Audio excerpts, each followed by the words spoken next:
कहावत है, अंधा सिपाही कानी घोड़ी, विधि ने मिलाई खूब जोड़ी।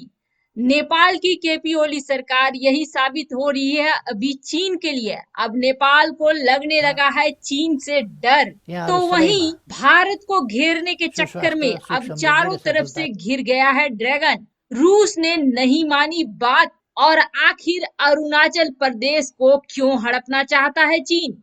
आइए जानते हैं इन खबरों को विस्तार से। आखिरकार वही हुआ जिससे चीन डरता था। चीन की लाख कोशिशों के बावजूद रूस तैयार हो गया है भारत को S-400 और हथियारों की डिलीवरी जल्दी करने के लिए। यानी कि इस एक बात से यह तो समझ में आ गई है कि रूस किसके साथ खड़ा है। हालांकि ड्रैगन की मीडिया बहुत ज्यादा चीखी चिल्लाई कि इस हथियार को मत दो, अभी मत दो, लेकिन फिर भी रूस की तरफ से बयान आ गया है कि अब हथियारों की डिलीवरी भारत को जल्दी होगी। रक्षा मंत्री के रूस दौरे का बहुत ही सकारात्मक परिणाम भी देखने को मिल रहा है। चीनी सरकार की अखबार, जिसे माना जाता है चीन का प्रोपगंडा मशीन, उसने नसीहत दी थी कि वह भारत को हथियार न बेचे। पीपल्स डेली ने फेसबुक पर एक society for oriental studies of रूस नाम के एक ग्रुप में लिखा है कि एक्सपर्ट कहते हैं कि अगर रूस को चीनी और भारतीयों के दिल पिघलाने हैं तो भारत को ऐसे संवेदनशील वक्त में हथियार नहीं देना चाहिए।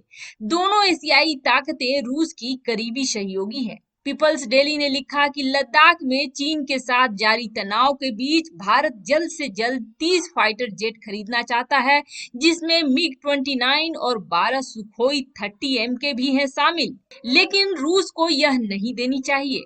आपको बता दें, रूस ने इस बात को स्पष्ट किया है कि भारत सरकार ने S-400 मिसाइल डिफेंस सिस्टम को जल्दी देने का आग्रह किया है और रूस इस पर सहमत भी हो गया है।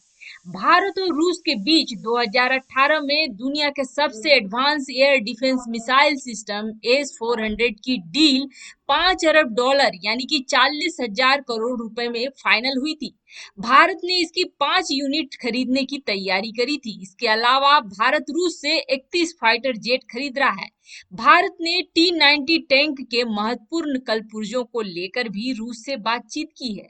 और इससे पहले रूस ने योजना बनाई थी कि कोरोना को देखते हुए वह दिसंबर 2021 तक S-400 की सप्लाई करेगा।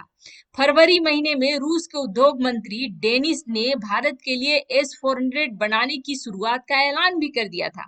भारत और रूस ने नौसेना के लिए तलवार श्रेणी के फ्रिगेट, हेलीकॉप्टर के लिए भी डील साइन की है। इससे पहले चीन ने अपने माउथ पीस पीपल्स डेली के जरिए रूस से कई बार अपील करी कि इस वक्त भारत को हथियार नहीं दे। तो आपको बता दें, जो S-400 दिसंबर 2021 में आने वाला था, रूस अब उसकी जल्द से जल्द डिलीवरी करने को तैयार हो गया है। और इस बात की पुष्टि जहां भारत के रक्षा मंत्री ने भी की है, वहीं रूस की सरकारी अखबार ने भी की है।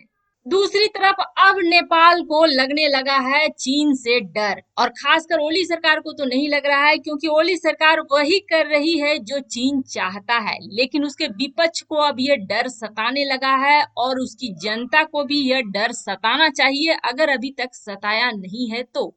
आपको बता दें, भारत के साथ दशकों के संबंध रहे हैं, खुले बॉर्डर रहे हैं, लेकिन भारत ने कभी भी नेपाल की जमीन को अतिक्रमण करने की कोशिश नहीं करी। हालांकि ऐसा कहा जाता है कि इतिहास में एक मौका ऐसा भी आया था जब नेहरू के पास यह प्रस्ताव आया था कि नेपाल को भारत में मिला दिया जाए, और नेहरू ने उस प्रस्ताव को ठुकरा दिया था।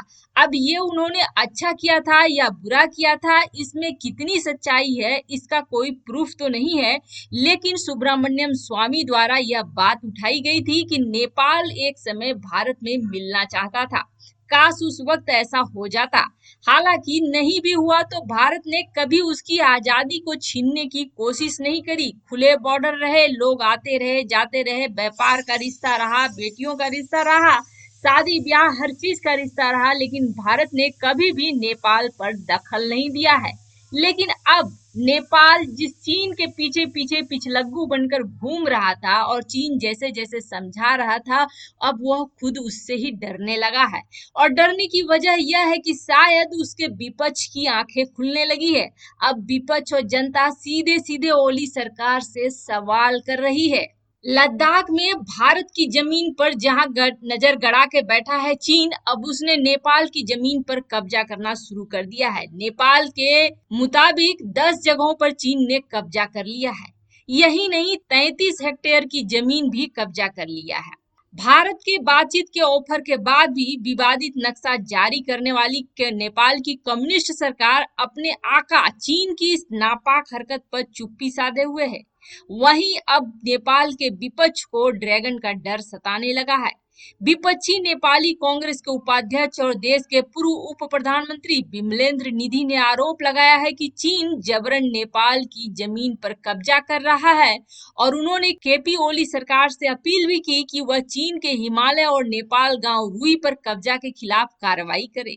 साथ ही साथ उन्होंने यह कह दिया कि नेपाल की सरकार क्या करेगी, वो तो खुद ही प्रशिक्षण ले रही है चीन से कि कैसे राजनीति चलाया जाता है। चीनी अवैध और नेपाली सीमाओं में बढ़ती घुसपैठ पर आपत्ति जताने के बजाय केपी शर्मा ओली सरकार अनावश्यक रूप से भारत से लड़ रही है।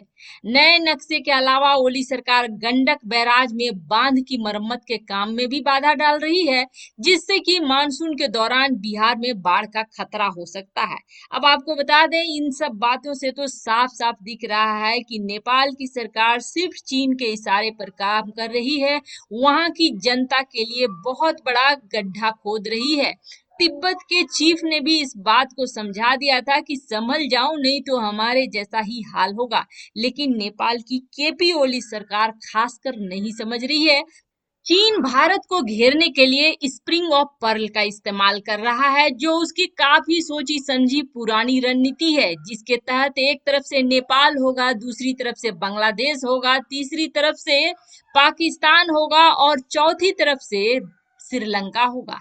इसके लिए उसने जगह जगह पोर्ट भी बना लिए, चाहे पाकिस्तान की ग्वादर पोर्ट हो या श्रीलंकन का लिया हुआ हम्बनटोटा पोर्ट हो, और वो भारत के खिलाफ इस्तेमाल करने के लिए पूरी तैयारी कर रहा है। लेकिन उसकी पूरी तैयारी पर फिर गया है पानी, और उसकी वजह क्या है? उसकी वजह यह है कि जो चीन भारत को घेरने की कोशिश कर रहा था, अब वह खुद ही घिर रहा है। अगर इस वक्त लड़ाई होती है तो किसको मिलेगा लाभ, या कौन इस वक्त लाभ वाली पोजीशन में खड़ा है? पहले तो आप यह जान लें कि चीन और भारत का सीमा विवाद आज का नहीं है, हमेशा का है। लेकिन चीन ने कभी इस विवाद को सुलझाने की कोशिश नहीं करी और न ही सुलझने दिया। इसको हमेशा जिंदा रखा ताकि बीच बीच में थोड़ा तनाव करके इसको अंतरराष्ट्रीय मुद्दा बनाया जा सके, इसकी पूरी दुनिया का ध्यान इस पर खींचा जा सके। वैसे भी भारत के साथ सबसे लंबी सीमा शेयर होती है चीन की, लेकिन आप देखेंगे हर 1-2 साल में कहीं ना कहीं विवाद होता है, चाहे वो डोकलाम में हो, चाहे सिक्किम में हो, चाहे लद्दाख में हो, और फिर कुछ दिनों बाद वहां पर फिर शांति हो जाती है। और इस क्रम में जितना जमीन वह हथियाना चाहता है, हथियाने की कोशिश कर लेता है, और यह मुद्दा फिर भी जिंदा रह जाता है और सीमा का विवाद कभी खत्म नहीं होता है। भारत के साथ अगर चीन के विवादों की बात करें तो उसकी सीमा में जो विवाद शुरू होता है वह लद्दाख से शुरू होता है, अरुणाचल प्रदेश, सिक्किम और अरुणाचल प्रदेश के खासकर तवांग जिले से। चीन शुरू से तवांग जिले को अपना बताता आया है और उसकी वजह एक रणनीति है। रणनीति यह है कि दलाई लामा का जन्म क्षेत्र माना जाता है तवांग, जिसलिए यह काफी महत्वपूर्ण है। अगर अरुणाचल प्रदेश पर चीन का कब्जा हो जाता है तो साथ ही साथ दलाई लामा का भी विषय खत्म हो जाएगा। जिस तिब्बत के लिए दलाई लामा लड़ रहे हैं वह वाला विवाद भी खत्म हो जाएगा। यानी राजनीतिक रणनीतिक तौर पर अरुणाचल प्रदेश का महत्व चीन के लिए बहुत है। और इसके अलावा बड़ा कारण यह भी है कि अरुणाचल प्रदेश खनिज और संपदा से भरा हुआ है, जिस पे नजर है चीन की। चीन ने कई बार भारत को यह ऑफर भी दिया है कि आप अक्साई चीन के बदले में अरुणाचल प्रदेश दे दो। अरुणाचल प्रदेश का एक बड़ा कनेक्शन जुड़ा हुआ है तिब्बत के साथ। जैसा कि मैंने कहा कि दलाई लामा का जन्म स्थान है तवांग जिला, और अगर तवांग जिला पर चीन अपनी दावा को छोड़ देता है और यह मान लेता है कि यह क्षेत्र भारत का है, तो इसका अर्थ यह हो जाता है कि दलाई लामा जो तिब्बत में बहुत फेमस है, वो एक भारतीय है। और कहीं न कहीं इसका संबंध यह भी हो जाता है कि यानी तिब्बत भारत का क्षेत्र है। हालांकि तिब्बत को हड़प चुका है चीन और अब उसकी नजर सिक्किम और अरुणाचल प्रदेश में है। सच मानिए तो अगर लद्दाख का विवाद अभी खत्म हो भी जाता है तो 1 साल के अंदर फिर से सिक्किम या अरुणाचल प्रदेश के लिए विवाद खड़ा होना ही होना है। भारत को घेरने के चक्कर में चीन खुद ही घिर चुका है। अब एक तरफ से ताइवान, दूसरी तरफ से अमेरिका, तीसरी तरफ से जापान और चौथी तरफ से ऑस्ट्रेलिया, चारों तरफ से चीन घिर चुका है। महासागरों में एयरक्राफ्ट कैरियर अमेरिका के उतर चुके हैं और जापान ने अपनी सीमा पे एयर डिफेंस से लेकर मिसाइलें लगानी शुरू कर दी है। अपने द्वीपों के नाम बदलकर अपना अधिकार भी दिखलाना शुरू कर दिया है। ऐसे में अगर थोड़ी सी भी भारत के साथ शुरुआत होती है तो ये देश छोड़ने वाले नहीं है चीन को।